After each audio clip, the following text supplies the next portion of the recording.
Puji syukur kehadirat Allah atas limpahan rahmat dengan mengucapkan alhamdulillahirabbil alamin. Berselawat kepada Nabi dengan mengucapkan Allahumma salli ala Muhammad wa ala ali Muhammad fil alamin innaka Hamidum Majid. Mudah-mudahan di maghrib ini Allah limpahkan rahmat dan karunia-Nya kepada kita semua. Allah jadikan kita orang-orang yang selalu bersyukur akan segala nikmat yang diberikannya.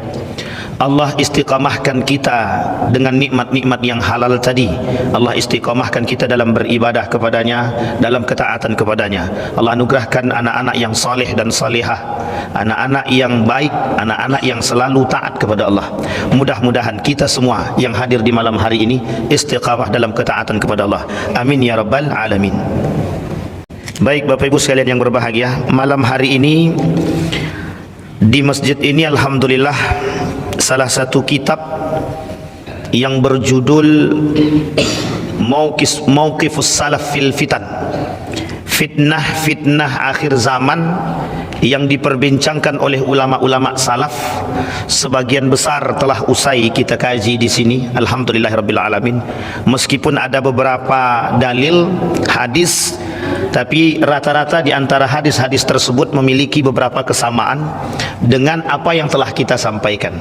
Karena memang di dalam kitab Al-Fitan, Sunan Ibnu Majah dan Sunan Abi Daud memang banyak membahas tentang hadis-hadis fitnah akhir zaman atau prahara ataupun fenomena apapun itu namanya.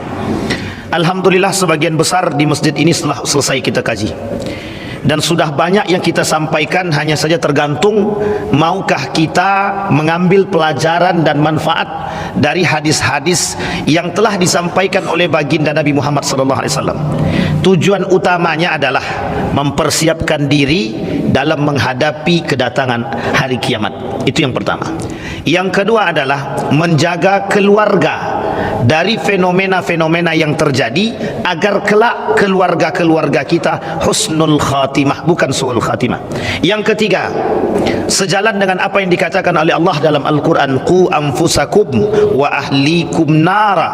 Salah satu cara kita menjaga anak kita, keluarga kita, istri kita, orang tua kita adalah dengan memperbanyak mengetahui yang akan terjadi daripada yang disampaikan oleh baginda Nabi Muhammad sallallahu alaihi wasallam. Nah, malam hari ini Bapak Ibu sekalian yang berbahagia, karena kiamat kecil dalam bahasa lainnya sudah kita mengkajinya, maka malam hari ini izinkan kami untuk menyampaikan poin penting atau inti poin dari pembahasan kita yang dulu telah kita bahas tentang prahara akhir zaman, yang disebut dalam bahasa hadis, yang disebut oleh para ulama sebagai tanda datangnya hari kiamat kecil. Tanda kiamat kecil akan datangnya hari kiamat. Sekarang kita masuk pada poin yang paling penting, 10 tanda kiamat besar. Ada yang mengatakan 9. Dalam kitab Al-Magedon itu dikatakan 10. Syekh Mutawalli Sya'rawi mengatakan 10. Syekh Al-Arifi mengatakan 10. Syekh Hasim Al-As'ari mengatakan 10. Dalam kitab Imam Abu Daud mengatakan 9. Ada yang mengatakan juga 10. Dan para ulama-ulama yang lain, ensiklopedi akhir zaman, mengatakan 10 tanda datangnya hari kiamat. Tanda besar, asratus sa'ah al-kubra, tanda-tanda datangnya hari kiamat yang besar. Merujuk kepada kitab yang dikarang oleh Syekh Al-Arifi, seorang ulama dari Saudi Arabia, Dr. Muhammad bin Abdurrahman Al-Arifi. Beliau menuliskan buku judulnya Nihayatul Alam. Buku ini kemudian dilarang terbit kembali, karena buku ini termasuk dari ciptaan orang-orang yang terlarang. Beliau dimasukkan ke dalam penjara karena mengkritik pemerintah. Salah satu pembahasan beliau dari kajian-kajian beliau adalah bagaimana umat muslim akan berhadapan dengan fenomena-fenomena akhir zaman. Sehingga beliau tulislah kitab tersebut dengan judul Nihayatul Alam. Arti kalimat Nihayatul Alam artinya akhir daripada kehidupan, akhir daripada alam. Jadi nihayah itu akhir, habis. Alam. Jadi masa habisnya alam tuh. Maka bahasa lainnya disebut dengan datangnya kiamat. Itu bahasa lainnya. Di dalam kitab beliau ini disebutkan paling tidak ada 10 tanda kiamat besar yang harus setiap muslim mempelajari. Syekh Abu Bakar Al-Masyhur dalam ceramahnya mengatakan, hari ini bagi umat muslim, hukum mempelajari tentang atau mengetahui keadaan akhir zaman, hukumnya bukan lagi sunnah tapi wajib, karena mereka harus mempersiapkan diri, karena hari kiamat tak lama lagi, kata mereka. Mengapa mereka mengatakan hari kiamat tak lama lagi? Ini adalah prediksi, bukan mengatakan kiamat besok, bukan. Seperti yang tertera oleh Amerika, dibuat film 2012 kiamat, 2022 kiamat, tak jadi juga. 2026 kita tunggu, apakah datang kiamat di tahun 2026? Itu kita tak tahu. Prediksi-prediksi seperti itu. Tapi Syekh Al-Arifi bukan mengatakan prediksi yang dalam perfilman, tapi beliau mengatakan berdasarkan kepada hadis baginda Nabi Muhammad sallallahu alaihi wasallam, berdasarkan pada asas fenomena, berdasarkan pada kiamat-kiamat kecil yang disampaikan oleh Nabi dalam hadisnya pada pasal yang disebut dengan fitnah akhir zaman. Maka Bapak Ibu sekalian yang berbahagia, malam hari ini kita merujuk kepada kitabnya Syekh Hasim Al-As'ari. Kata Syekh Hasim Al-As'ari menukil dari perkataan baginda Nabi Muhammad sallallahu alaihi wasallam, "Ittala'an Nabi alaina wa nahnu natadhakaru faqala ma tadhakarun qalu nadhkuru as-sa'ah." Kata Nabi kepada para sahabat, datang kepada para sahabat Nabi, dan saat Nabi melihat para sahabat sedang berbincang-bincang tentang sesuatu. Kemudian Nabi bertanya kepada para sahabat, apa yang kalian perbincangkan? Nabi bertanya kepada para sahabat, apa yang kalian mudzakarahkan? Apa yang kalian perbincangkan? Apa yang kalian diskusikan? Kemudian mereka mengatakan, nadhkurus sa'ah, kami sedang mudzakarah tentang hari kiamat. Kemudian Nabi berkata, innaha lan taquma, sesungguhnya hari kiamat tidak akan terjadi hatta tarawna qablaha, sampai kalian melihat sebelumnya asyra ayatin, 10 tanda-tanda kiamat. Fadzakara ba'da dzalika, qala Syekh wa qala Nabi fi hadzal kitab, dalam kitab ini kata Nabi, fadzakara ad-dukhan, akan bermunculan asap-asap dukhan. Yang dukhan-dukhan tersebut menyebabkan datangnya penyakit, mata manusia tak mampu melihat, dukhan asap yang begitu besar. Kemudian dikatakan oleh Nabi, wad dajjal, kata Nabi, akan datang dajjal. Kemudian dabbah, binatang melata.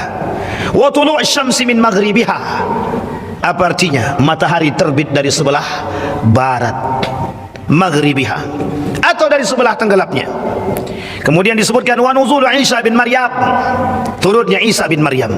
Wa Ya'jud wa Ma'jud, datangnya Ya'jud wa Ma'jud. Wa thalathata khusufin, khasfun bil masyriq, nanti akan terbit, akan terjadi gerhana-gerhana, berbagai macam fenomena gerhana terjadi. Kemudian wa akhir dzalika narun, kemudian terakhir akan muncul fenomena munculnya api minal Yaman, di Yaman, tatrudud nas ila mahsyarihim, yang kelak akan mengusir orang-orang dari Yaman keluar dari bilad mereka, negara mereka.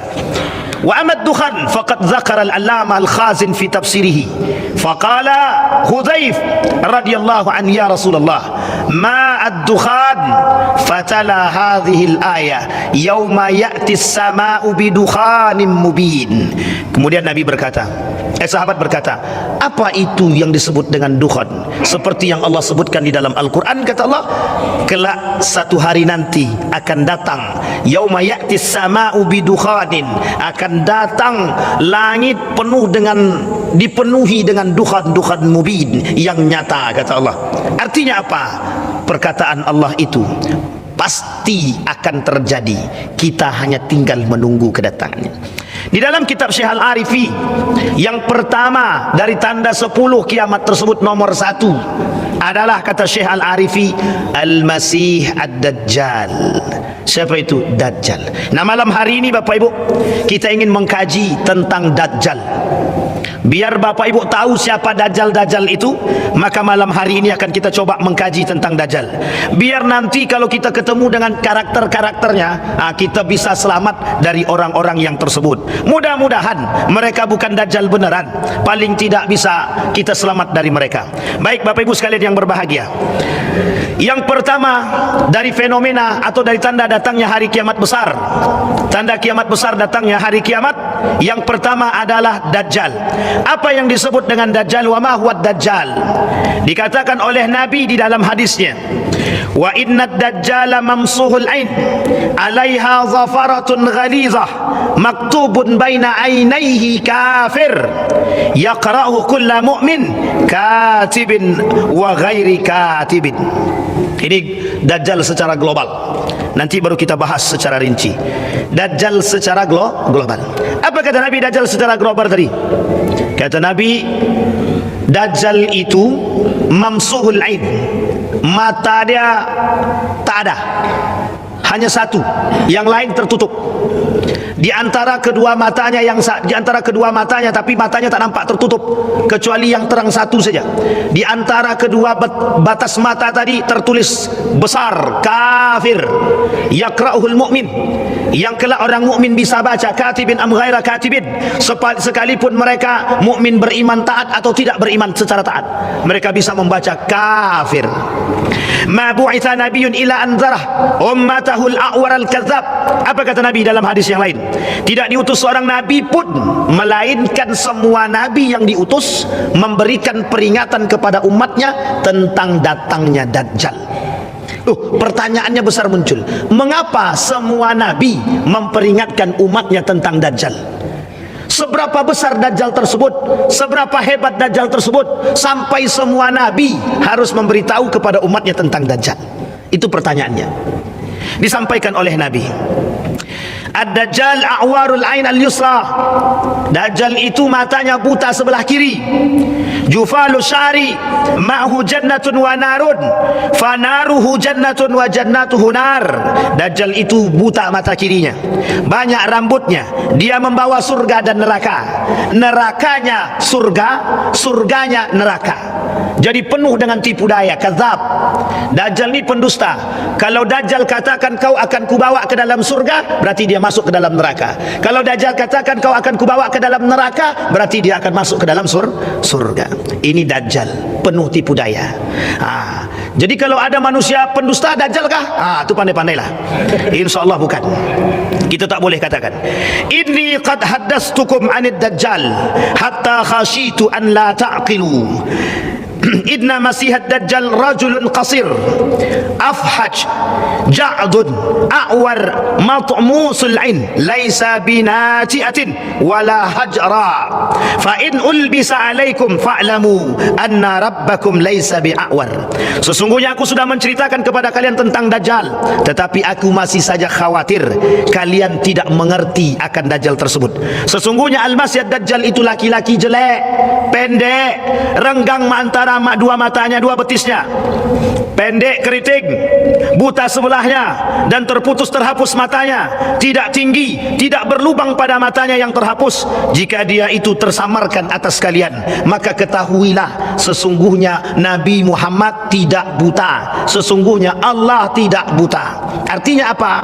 Kalaulah Dajjal mengaku Tuhan, maka sesungguhnya manusia bisa tertipu. Maka perhatikan kata Nabi, kalau kalian tak tahu itu Dajjal atau bukan, perhatikan bahwa sesungguhnya Allah itu tidak buta, Nabi itu tidak buta. Ma'asyiral muslimin rahimakumullah, Bapak Ibu sekalian yang berbahagia, Syekh Abdul Qadir Al-Jailani pernah melempar setan dengan sendalnya. Satu ketika setan tersebut berkata kepada Syekh Abdul Qadir Al-Jailani begini, Abdul Qadir, sudah Allah bebaskan bagimu syariat. Setelah ini kau tak beribadah tidak ada masalah, karena kau sudah dijamin masuk surga. Diambil sendalnya Syekh Abdul Qadir Jailani, dilemparnya pada setan tadi. Kalaulah manusia hari ini dikatakan begitu, saya kira tidak seperti Abdul Qadir, malah ikut-ikutan. Artinya apa? Banyak dajjal-dajjal bermunculan. Lisan manusia hari ini bisa menipu manusia. Artinya lebih baik daripada dajjal atau lebih hebat? Belum tentu. Yang dajjalnya belum muncul, manusia bersifat dajjal sudah banyak yang percaya. Apalagi kalau dajjalnya yang benar datang. Itu dah susah kita ketemu. Sudah susah bagi kita untuk menghindar. Karena kata Nabi, la yanfa'ul iman. Tidak bermanfaat iman itu lagi. Ada 3 kondisi. Ketika datang 3 kondisi ini, kata Nabi, iman manusia tak bermanfaat. Di antara 3 tersebut, satu di antaranya adalah dajjal tak beriman. Hari ini kita lihat ulama su, kalau berbicara ulama su, tinggi derajatnya, hebat dia, semua goyang. Itu baru ulama su, belum dajjal. Kalau dajjal tunjuk langit turun hujan, tunjuk yang mati hidup, tunjuk pohon yang tak berbuah jadi berbuah. Kira-kira banyak tak yang datang minta sama dia? Yang kemarin saja profesor bisa percaya dengan seorang pemuda bisa mengeluarkan uang dari bajunya, apalagi kalau sempat bertemu dengan dajjal. Itu bukan profesor lagi. Kalau ada gelar di atas profesor, saya kira semua orang bakal percaya. Yang selamat adalah dari dajjal orang yang rajin membaca Al-Quran dan rajin mendawamkan Al-Kahfi dengan iman dan akidah yang kuat. Kalau tidak, goyang. Maka dikatakan oleh para ulama, ketika dajjal datang, cuma satu yang mereka lakukan, beruzlah. Orang-orang yang beriman akan beruzlah, mencari tempat selamat. Karena ketika dajjal sampai ke setiap kota-kota besar tempat injakan dajjal, ketika mereka turun, dajjal turun, maka tempat-tempat daerah-daerah yang terpencil mendengarkan suaranya, maka mereka akan bergegas untuk datang melihat. Inilah yang mereka katakan pengaruh dajjal mampu mempengaruhi dunia. Bapak Ibu sekalian yang berbahagia, ada seorang ulama yang mengatakan dalam tulisannya, ada negara yang paling kuasa dan adik kuasa. Apakah itu bisa dikatakan dajjal? Siapa dia? Amerika, negara adik kuasa. Sampai dikatakan Zionis berwajah Amerika, bisa saja dikatakan dajjal atau bukan. Sehingga mereka mengatakan dajjal itu bisa jadi Zionisme berwajah Amerika. Kenapa kita katakan Zionisme berwajah Amerika? Hari ini apa yang tak bisa dibuat oleh Amerika? Hari ini apa yang tidak bisa dibuat oleh Amerika? Indonesia saja 40.000 ton paha sampah bisa masuk karena diancam. Takut akan ancaman Amerika, datang. Apa yang terjadi dengan Indonesia? Baru Indonesia. Ternyata bukan hanya Indonesia, semua negara mampu berada di bawah kekuatan PBB yang dikuasai oleh Amerika. Bapak Ibu sekalian yang berbahagia, sehingga dituliskan oleh mereka dalam tulisan tersebut, dalam tulisan Hidayatullah, apa kata mereka? Dajjal itu Zionisme berwajah Amerika. Mengapa? Tulisan Taufik Ismail. Kenapa dia katakan demikian? Karena ketika itu wajah Eropa mampu menguasai wajah dunia. Dalam genggaman mereka, hari ini apa yang tidak mereka kuasai? Sistem liberalisme mereka sebarkan di mana-mana. Agen-agen mereka banyak. Semua tempat ada agen-agennya. Bahkan negara-negara Islam pun mereka masukkan agen-agen dajjal yang berwajahkan mereka. Siapa mereka? Liberalisme, sekulerisme, pluralisme bagi pandangan tersebut.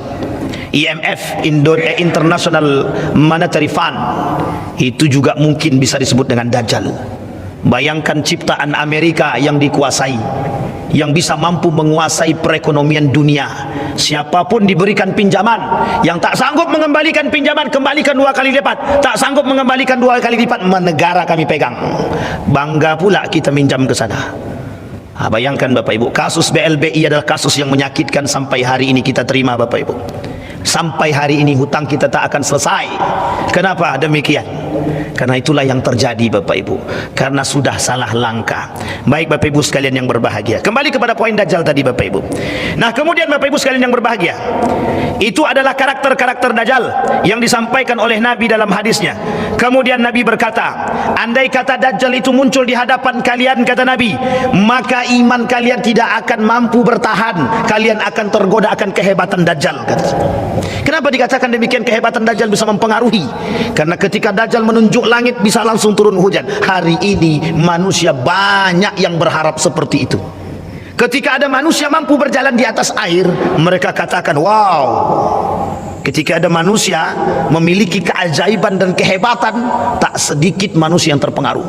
Seorang bocah ajaib yang dianggap ajaib, dengan batu yang dianggap ajaib, mampu mempengaruhi jutaan manusia. Hanya karena batu. Hanya karena batu. Mungkin kebetulan batunya hebat. Mungkin. Tapi banyak yang percaya. Hanya sekali cemplung batu ke dalam air, diminum sehat. Namanya batu ponari. Masih ingat Bapak Ibu ya batu ponari? Itu adalah dampak daripada perbuatan yang saat ini kita nikmati Bapak Ibu. Artinya apa? Itu bukan Dajjal. Ponari bukan Dajjal. Tapi dengan tipu daya yang dibuatnya semua umat percaya. Banyak yang percaya. Gimana kalau Dajjal beneran yang datang? Bapak Ibu sekalian yang berbahagia. Nah kemudian Bapak Ibu, di dalam pandangan yang lain, pertanyaannya siapa Dajjal itu sekarang? Akankah Dajjal itu Amerika? Ataukah Dajjal itu para pendusta? Nabi katakan dalam riwayat yang lain, kata Nabi, akan datang pada manusia, kata Nabi, Dajjaluna kadzabun. Akan datang pada manusia, kata Nabi, suatu masa nanti, Dajjaluna kadzabun. Mereka manusia-manusia yang berkarakter seperti Dajjal. Dajjalnya belum turun, manusia-manusia berkarakter seperti Dajjal yang muncul. Oh ini berat sekali. Maka Bapak Ibu, kata Nabi, kelak, kata para ulama, kelak di akhir zaman pengikut Dajjal itu 7. Pengikut Dajjal itu 7. Ini baru 2. 5 lagi. Tak akan gini saya lagi bang. Begini saya sekarang. 7. Pengikut Dajjal itu 7 pak. Banyak pak, 7 itu bukan sedikit. Siapa di antara 7? Nanti kita sampaikan pak. Sebelum kita sampai ke sana nanti akan kita sebutkan. Kemudian kata Nabi poin selanjutnya, sebelum datang Dajjal, kata Nabi, kalian akan menghadapi peristiwa-peristiwa 3 tahun lamanya dalam hadis Nabi. Dan 3 tahun itu peristiwa-peristiwa yang menyakitkan bagi umat manusia. Kelaparan, kemiskinan, semua dialami oleh umat ketika itu. Sekarang sudah banyak kemiskinan? Sudah ada orang-orang miskin sudah banyak. Sekarang orang-orang tak berduit banyak, pengemis banyak. Berarti Dajjal sudah mau datang? Belum tahu, belum pasti. Kita tak bisa katakan Dajjal datang, tapi pernyataan itu bisa kita katakan bahwa tanda-tanda kedatangan Dajjal itu 3 tahun sebelum kedatangan Dajjal, kata Nabi, masa paceklik itu akan mendatangi umat manusia ketika itu. Kelaparan, kehausan, ekonomi yang merosot, kemiskinan dan lain sebagainya, semua melanda umat, merata semua. Artinya apa? Tanda-tanda kedatangan Dajjal akan semakin dekat. Bapak Ibu sekalian yang berbahagia, apa yang ditakutkan oleh Nabi akan kedatangan Dajjal? Yang ditakutkan oleh Nabi, robohnya akidah, rusaknya iman, rusaknya akhlak, mereka jauh daripada Allah. Sehingga Bapak Ibu, Nabi menuliskan dalam hadisnya, orang yang bisa selamat daripada Dajjal, mereka yang rajin membaca surat Al-Kahfi. Oh mungkin itu seperti hal yang sangat sederhana, remeh temeh, betul. Tapi percayalah, Nabi tidak pernah berbohong. Nabi tidak pernah bohong. Artinya apa?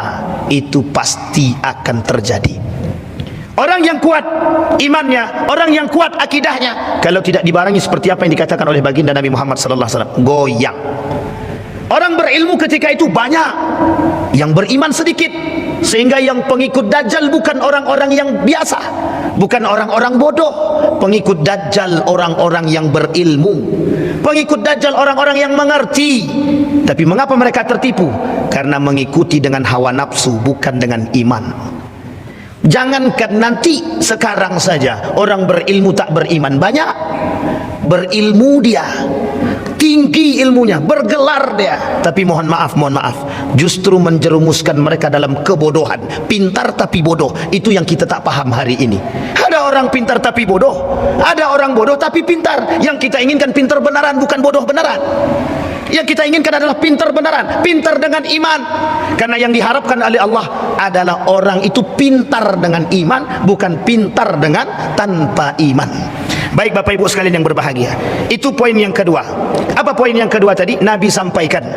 Kemudian poin yang ketiga adalah ada sinyal-sinyal Dajjal, ada agen-agen Dajjal. Ini kita sampaikan Bapak Ibu.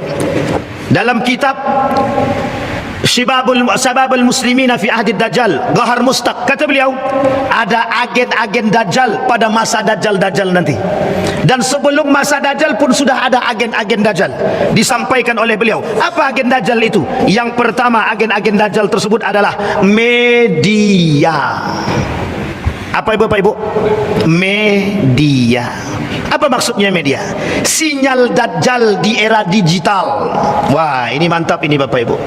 Ini dituliskan oleh seorang yang bernama Thomas Friedman dalam bukunya The Wood is Flat 3.0, A Brief History of the 20th Century. Bisa dipahami Bapak Ibu? Sama kalau kita tak paham.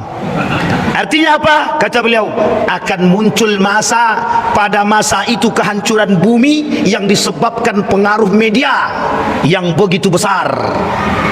Masa itu disebut dengan 3.0, peran media menguasai dunia. Hari ini kekuatan Amerika bukan pada ekonomi saja, bukan pada ekonomi saja, tetapi kekuatan Amerika terletak pada media. Bapak Ibu main apa hari ini? Facebook, yang punya siapa? Bapak Ibu punya internet, yang punya siapa? Mereka bisa menguasai dunia melalui media. Teman-teman di depan ini besok, kalau mereka sudah sakit hati, bisa di-cutnya semua. Hati-hati, pasang bumper, hilang video kita bisa. Mereka bisa menguasai media, bisa. Apapun mereka bisa buatkan hari ini dengan media. Memanipulasi pun mereka bisa. Jangankan memanipulasi video, kemerdekaan satu negara mereka bisa manipulasi hanya dengan media cetak. Perang Inggris dan perang Perancis. Apa nama perangnya? Kalau saya tak salah, Bretton Woods. Itu bahasa gaulnya Pak. Betul Pak Ketua? Agak ragu Pak Ketua sedikit.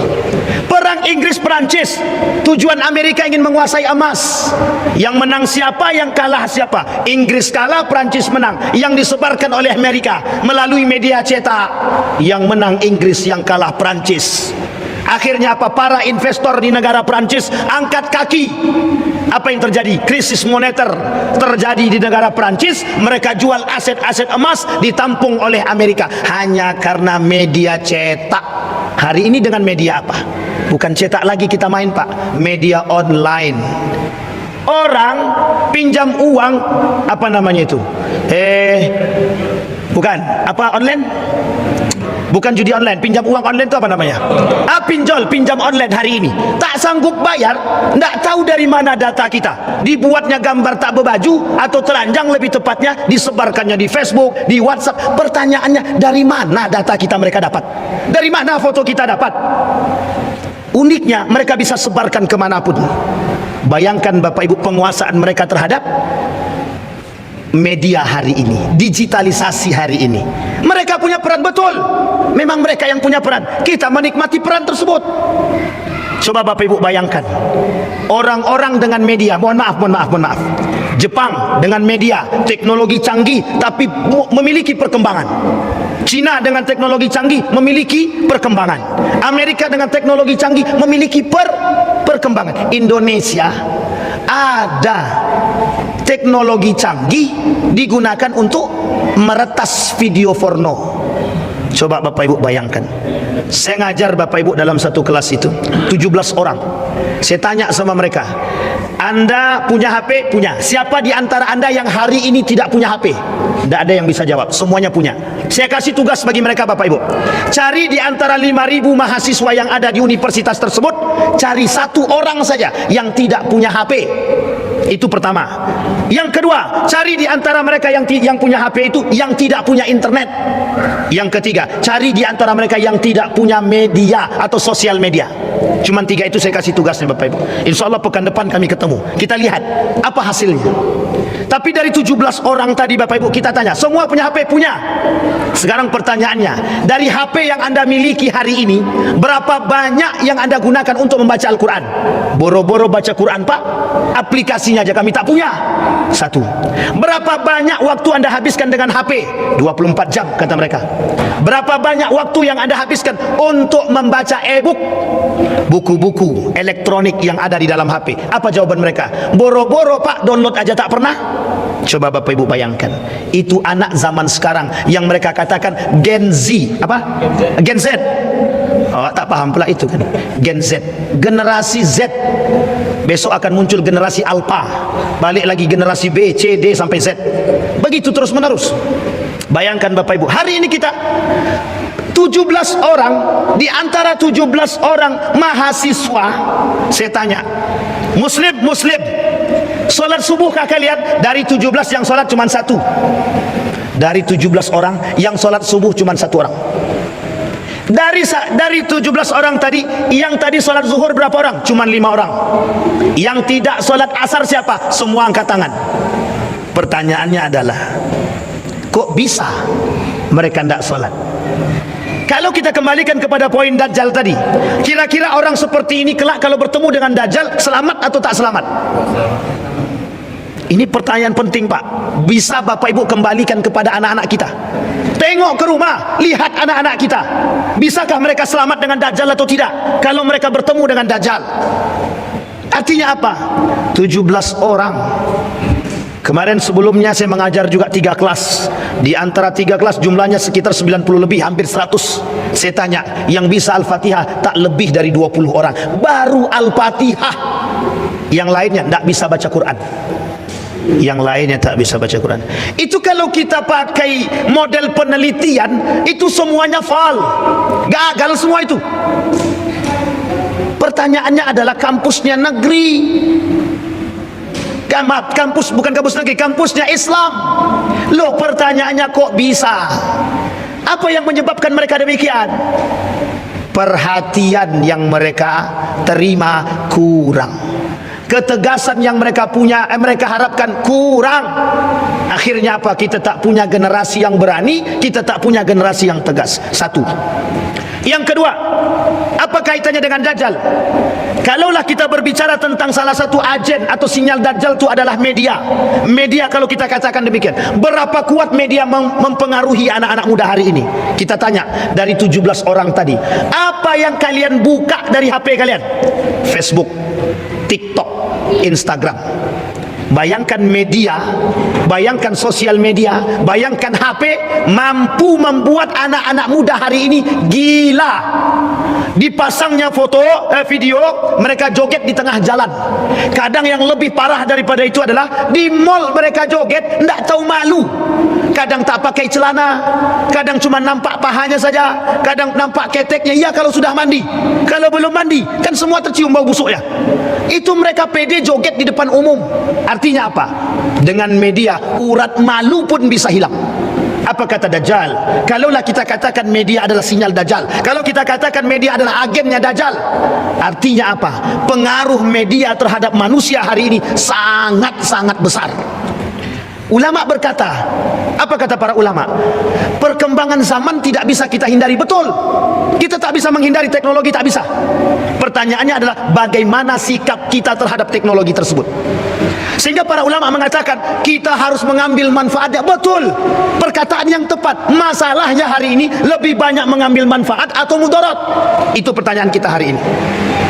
Sehingga Bapak Ibu sekalian yang berbahagia, kalaulah dikatakan digitalisasi, media, internet, semua mampu membuat manusia tertipu, betul adanya perkataan demikian. Maka bisa kita katakan, kalaulah betul Dajjal itu bersifat media, maka kita sudah hancur Bapak Ibu. Kita sudah hancur. Oleh media kita hancur. Bapak Ibu jangan salah, situs video porno ditutup. Uniknya lagi, situsnya ditutup, kuncinya diberikan. La ilaha illallah. Itu pintarnya ketulungan itu, Pak. Pintar banget atau bodoh banget, kita tidak tahu itu. Situsnya diblokir, kuncinya disebarkan. Artinya apa? Ya, kalau mau akses ya pakai kunci. Lah kuncinya sudah dibagikan, ya tinggal akses. Sekarang kita lihat berita-berita terbaru hari ini, Pak. Pak Presiden Prabowo memaksa pemerintah untuk menutup judi online dan para koruptor. Usut tuntas. Kita apresiasi, Pak, karena judi online itu sangat merusak. Bayangkan Bapak Ibu, peran media, peran digitalisasi, peran internet. Bapak Ibu bayangkan, judi online itu sangat merusak umat manusia. Jutaan umat manusia di Indonesia bermain game online dan judi online. anggota dewan main, ustadz main, judi online. Dalilnya apa? Cuman untuk refreshing. Lah kalau dapat duit itu tidak refreshing namanya itu, Pak. Memang itu yang diharapkan. Mohon maaf, bukan hanya itu. Para doktor-doktor juga main, para akademisi juga main, dosen-dosen pun ikut main. Nah, itu parahnya, Pak. Jadi kita bingung.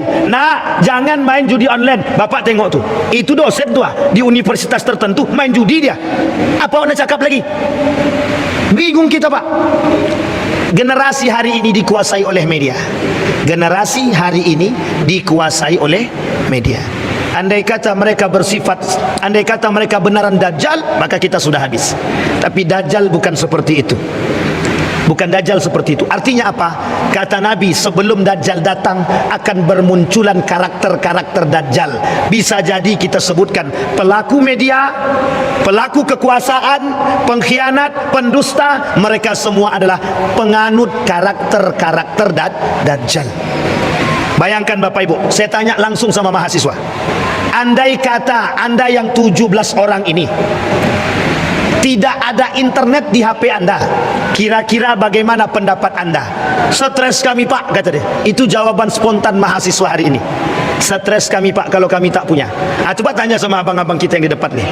Kalau seandainya tidak ada internet, bagaimana mau upload video? Tapi kalau untuk bermanfaat, aman. Yang penting cari aman. Bisa dipahami Bapak Ibu sekalian yang berbahagia. Nah, kembali pada poin selanjutnya Bapak Ibu, itu sinyal Dajjal. Nah, sekarang Bapak Ibu, ini Dajjal beneran belum keluar. Dajjal beneran belum keluar. Tapi manusia berkarakter Dajjal sudah banyak. Orang-orang yang dipengaruhi oleh perkataan mereka, oleh lisan mereka. Wa minan nasi may yu'jibuka qawluhu fil hayatid dunya, kata Allah. Kelak manusia, banyak manusia yang berilmu, lisan mereka mampu mempengaruhi manusia, pada hakikatnya mengajak kepada neraka. Sama tak dengan Dajjal? Sama. Tipu daya Dajjal. Nabi dah kata, salatu sanawatin, kata Nabi, sebelum kedatangan Dajjal, masa-masa tipu daya pun bermunculan. Sekarang kita dah mau lihat, Pak, carut marut dunia sudah kita lihat. Para pendusta sudah banyak, para pengkhianat di depan mata, manusia bermuka dua sudah kita. Bahkan kadang-kadang mereka berada di antara kita, Bapak Ibu. Mereka yang melakukan kerusakan di muka bumi ini, yang harus kita lakukan, lawan. Hari ini kita tak bisa berdiam diri. Umat muslim harus berani melawan kemungkaran. Kalau kemungkaran itu didiamkan, merajalela. Itu karakter-karakter Dajjal. Kalau kita berjuang melawan kemungkaran, mati kita, insyaAllah mati kita mati syahid. Kalau kita niatnya karena Allah. Baik, sekarang Bapak Ibu, siapa pengikut Dajjal tersebut? Nah, kita masuk Bapak Ibu poinnya. Siapa pengikut Dajjal? Bapak Ibu tahu pengikut Dajjal siapa, Bapak Ibu? Yang pertama pengikut Dajjal, Yahudi. Jadi kalau kita katakan Zionisme, Yahudi itu adalah Dajjal, bisa jadi karena mereka pengikut Dajjal. Terkait hal ini, Anas bin Malik meriwayatkan bahwa Rasulullah sallallahu alaihi wasallam bersabda bahwa kelak Dajjal akan diikuti oleh 70.000 orang Yahudi dari Asbahan yang sekarang masuk wilayah Iran, yang memakai baju tebal berjahit. Rawahu Muslim. Satu. Wah, selamat kami Ustaz, selamat kami tak pengikut Dajjal. Belum, Pak, baru nomor 1, masih ada 6. Ingat baik-baik, ini baru 1. Kalau sempat di antara 6 itu ada, cepat-cepat taubat, Pak, cepat-cepat taubat. Tapi Bapak Ibu sekalian yang berbahagia, andai kata ada kategori yang 6 kita sampaikan kelak, ternyata kita melihat ada orang-orang seperti itu, Dajjal sini kau, itu tak boleh Bapak Ibu, tidak boleh sama sekali. Karena kita tidak tahu ke depan hidup orang. Andai kata Allah takdirkan dia bertobat kepada Allah dan Allah terima taubatnya, insyaallah Allah masukkan ke dalam surga. Hadis ini bukan menunjukkan pembatasan jumlah. Bahkan kata para ulama, maksud 70.000 tadi adalah saking banyaknya pengikut Dajjal dari golongan orang-orang Yahudi.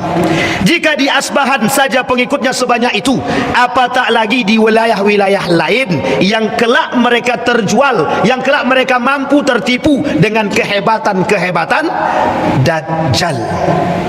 Kemampuan luar biasa untuk berkeliling dunia dalam waktu yang super cepat, melainkan Mekah dan Madinah yang kelak dijaga oleh Allah dan malaikatnya. Jadi Bapak Ibu, negara yang tidak dimasuki, kota yang tidak dimasuki oleh Dajjal itu hanya Mekah dan Madinah saja. Selain daripada itu, sekarang pertanyaannya, Indonesia masuk apa tidak? Hati-hati. Aman Pak Ketua? InsyaAllah.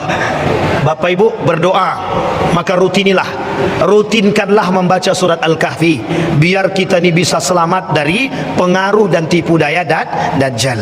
Bapak Ibu sekalian yang berbahagia, mudah-mudahan kita sambung di pertemuan yang akan datang, karena waktunya sudah lewat. Nanti banyak yang ngamuk, tak baik. InsyaAllah kita lanjutkan di pertemuan yang akan datang. Mudah-mudahan ada manfaatnya bagi kita. Masih pada nomor yang pertama, InsyaAllah 6 kemudian akan kita lanjutkan sampai nanti pada siapa saja orang-orang yang akan mengikuti dan akan terpengaruh oleh Dajjal tersebut, dan bagaimana cara kita selamat dari Dajjal akan kita sampaikan di pertemuan yang akan datang. Fa'tabiru ya ulil absar la'allakum tuflihun. Assalamualaikum warahmatullahi wabarakatuh.